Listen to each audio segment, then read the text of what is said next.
देखो अपना एक पार्ट होगा तो आज पढ़ने अपन हाँ दो पार्ट को नाम का है अम्ल क्षार एवं लवण। ठीक है तो अपन ने एक पार्ट पूरा पढ़ लिया। तो जिन्हें भी वीडियो ना देखी हो वे तो हम ऊपर पे लिंक प्ले लिस्ट की ये टच करके देख सका था।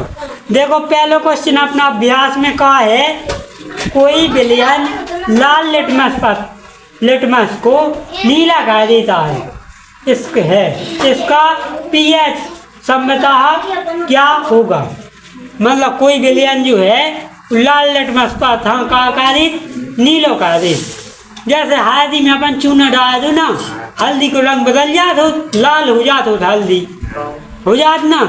ऐसी एक लिटमस पत्र लाल लिटमस पत्र को एक में का डाल दो जाए कहीं क्षमता डाल दो जाए तो को रंग नीलो हो जाए लाल से। ठीक है तो बताने को पीएच मान कितना हो जो पूछ रहा है।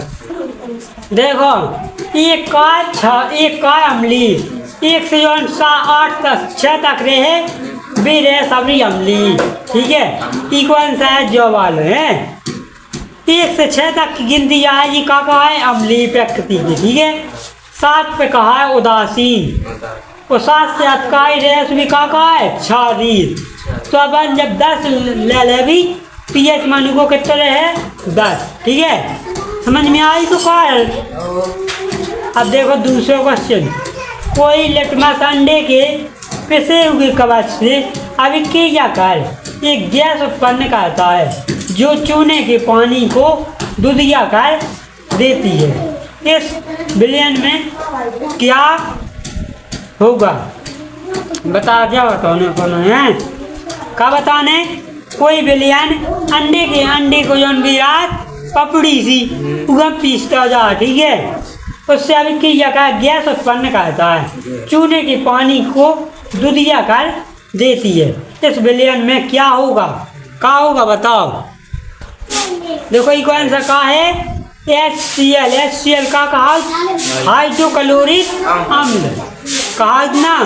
तो HCl है कौन सा जिसमें विलयन में क्या होगा का है अम्ल है ना HCl। ठीक है समझ में आओ कहाँ से हम जब तो की जगह है देखो लिटविक माने का कहा अम्ल है। अब ना कहूँ पाठ में इंग्लिश शब्द ही मिले अम्ल क्षार के लिए इंग्लिश शब्द अगर यूज करने बना तो देखो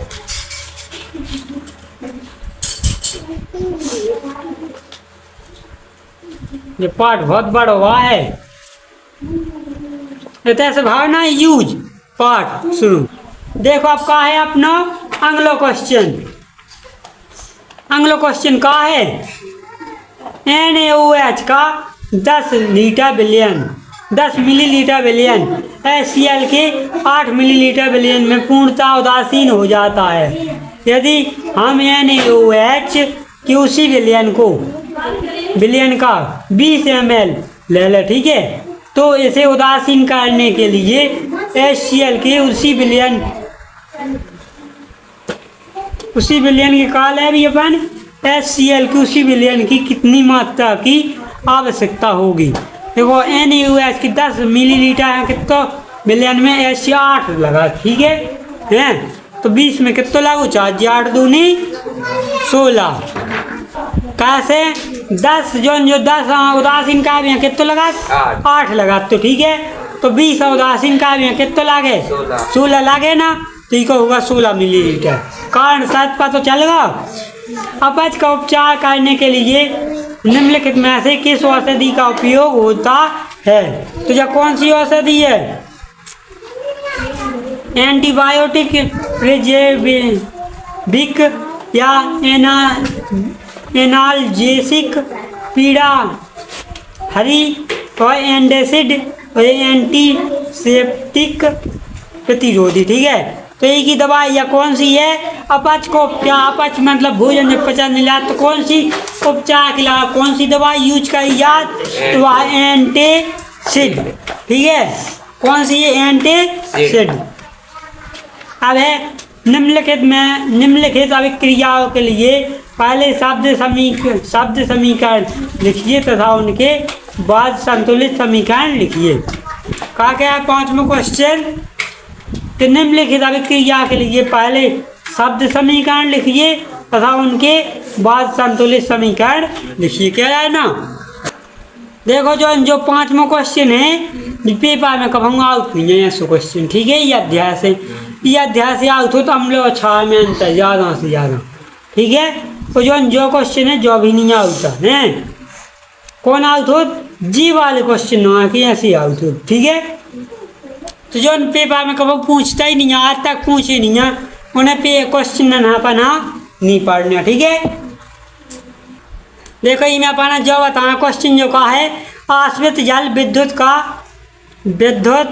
का चालक क्यों नहीं होता जबकि वैसा जल होता है, जो बताना, ठीक है। मतलब शुद्ध जल जो हो उसमें लाइट करंट नहीं आओ, ठीक है। जो ऐसे जो फिल्टर का के पानी मिला था आरो को उनमें आ गया जब वो जो छोटा भी बोल रहा तो भी लाइट नहीं आए, कैसु का रात शुद्ध जल रात वो मशीन दबा का दो जात फिल्टर का दो जात जिसमें का नहीं रात हो, कार्बन डाइऑक्साइड नहीं रात हो तो अम्ल नहीं घुली रात हो, ठीक है। और जो बासा को पानी आओ उनमें करंट हमच के यहाँ है, क्या यहाँ है, कैसे उनमें ज़्यादा से ज़्यादा कार्बन डाइऑक्साइड रात वो ऊपर जाके जो धुआं जात उससे अम्ल भी बन जात, तो उनमें करंट आ है। लेकिन जो शुद्ध जल रहे उनमें करंट ना आ, जो ही बताना ही क्वेश्चन में।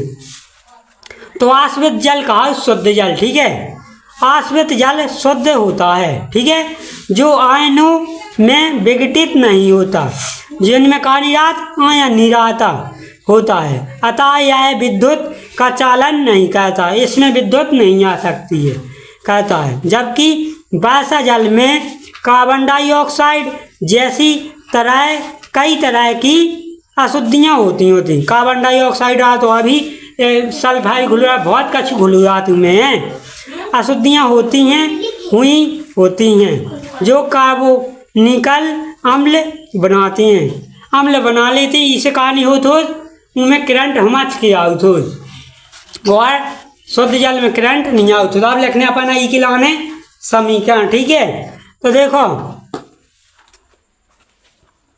जैसे CO2 जका कार्बन डाइऑक्साइड यह कैसे करने जल से की या करने ना H2O जो का है जल, जब जो की या का है तो का बना ले कार्बन डाइऑक्साइड से मिल के H2CO3 कार्बोनिकल के ना बनावे, कार्बोनिकल का बना ले अम्ल बन जात तो जो बन गया कार्बोनिकल।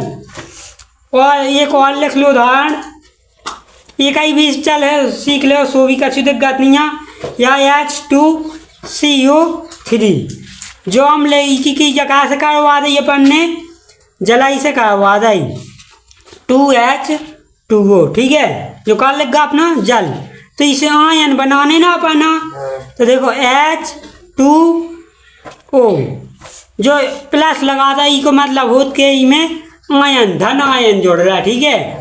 प्लस का मतलब का होत धन आयन कोष्टक 2 प्लस CO3 इमें का हो जाए 2 आयन माइनस में, ठीक है, रेड आयन का होना है जी।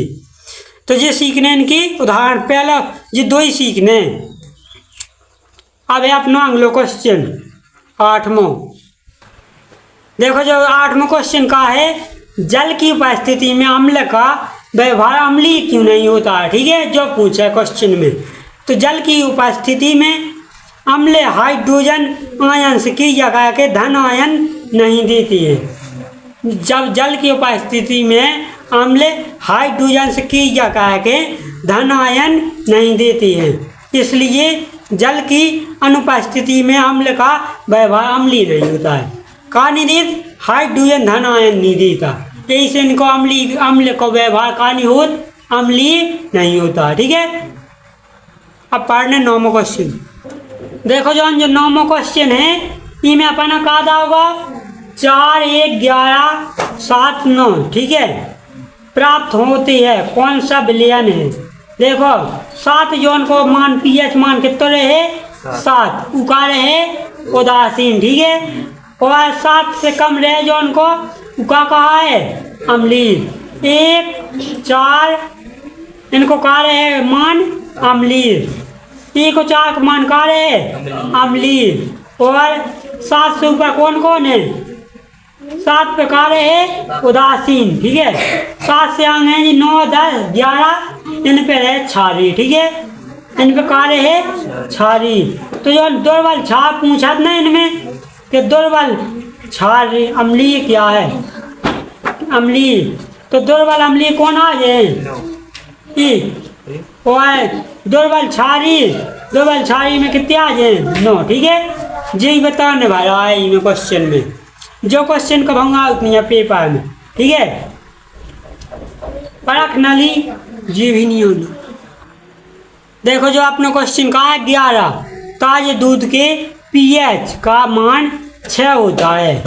दही बन जाने पर इसके पीएच के मान में क्या परिवर्तन होगा? अपना उत्तर समझाइए। जो कहे ना, जो पीएच मान जब कम रहे तो खट्टी रहे। ठीक है, चीज़ें जब पीएच मान जितनी घटत जाए उतनी चीज़ें का हो जाए कम खट्टी। 7 पे का हो जाए उदासीन, 7 से ऊपर जाए भी का हो जाए कड़वी। ठीक है, पीएच मान पे का हो जात हो क्षारी चीज़ें आ जाती ना तो फिर का हो जात हो क्षारी चीज़ें कड़वी होती। हम लोग क्षार में जगह अंतर पढ़ाई तो इनकी कड़वी और खट्टी चीज़ हर चीज़ पढ़ा दे। ठीक है, दही बन जाने पर दूध का पीएच मान घट जाता है। जब दही का हो जात हो खट्टा तो खट्टे की चीज़ें का हो जात होती पीएच मान घटे जितनी उतनी खट्टो हो जाए, क्योंकि दही में अम्ल होता है। दही में अम्ल आ जात जिससे दही में हाइड्रोजन आयनों का सांद्रण बढ़ जाता है। दही में कहा जात हो हाइड्रोजन आयन बढ़ जात हो सांद्रण जाएगा। यहाँ दूध से दही बनने की प्रक्रिया में लैक्टिक अम्ल का निर्माण होता है। तो फिर बता दें कि यहाँ दूध से दही बनने की क्रिया में लैक्टिक अम्ल का निर्माण होता है जो खट्टा होता है। लैक्टिक अम्ल का हो तो खट्टा। अब पढ़ना अपना अगला क्वेश्चन। देखो अपना जो क्वेश्चन है, एक ग्वाला ताजे दूध में थोड़ा बेकिंग सोडा मिलाता है। ताज़ा दूध के पीएच के मान में 6 से बढ़ाकर थोड़ा क्षारीय क्यों बना देता है? देखो बेकिंग सोडा की प्रकृति का हो क्षारीय हो। ठीक है, बेकिंग सोडा का हो तो कड़वा हो तो कराओ है होता ही है, जिसका पीएच मान 7 से अधिक होता है। अतः इसे दूध पीएच मान 6-10 मतलब 10 पीएच मान 6 में मिलाने पर दूध का अधिक क्षारीय हो जाता है, जिससे दूध का पीएच मान 6 से बढ़कर 7 से अधिक हो जाता है। अतः दूध अधिक समय तक खराब नहीं होता। ठीक है, दूध हाँ जम्बे से बचावे के लिए ग्वाला का मिलावट होती में बेकिंग सोडा कैसे जो पीएच मान रहा उको दूध को पीएच मान का हो जात हो घट जात हो और क्षारीय बन जात हो दूध। अब अगला क्वेश्चन का है बी नंबर को, क्योंकि दूध में बेकिंग सोडा मिला देने होने के कारण दूध क्षारीय प्रकृति का होता है, जबकि दही बनने के लिए अम्लीय परिस्थितियों की आवश्यकता होती है, इसलिए थोड़ा अधिक समय लगता है। देखो जब दूध अपना जमा नहीं आओ दही बना नहीं आओ तुम्हें काढ़ा दो थोड़ा सा निबगा काढ़ा खट्टो अम्ल रात न निबगा में तो निबगा डाल दे तो का हो जाता दूध अम्ल मतलब दही में बदल जाता तुरंत ही। ठीक है, इतना दे में जब अपना दूध जम्बे से बचावे के लिए का करनी आओ तुम्हें बेकिंग सोडा डाल दो दूध जम नहीं सका था। ठीक है, बहुत टाइम में जमे तो जो ही बताओ तो आज ई वाले क्वेश्चन में। ठीक है, आज का जो वीडियो कर रहे इतनी पे एंड वीडियो हो रहा बड़ो, इसे अपलोडिंग में भी प्रॉब्लम आएगी। तो अगर जो वीडियो आप सब पढ़ाई को अच्छा लगा हो तो लाइक करना, कमेंट करना, शेयर करना और हमारे यूट्यूब चैनल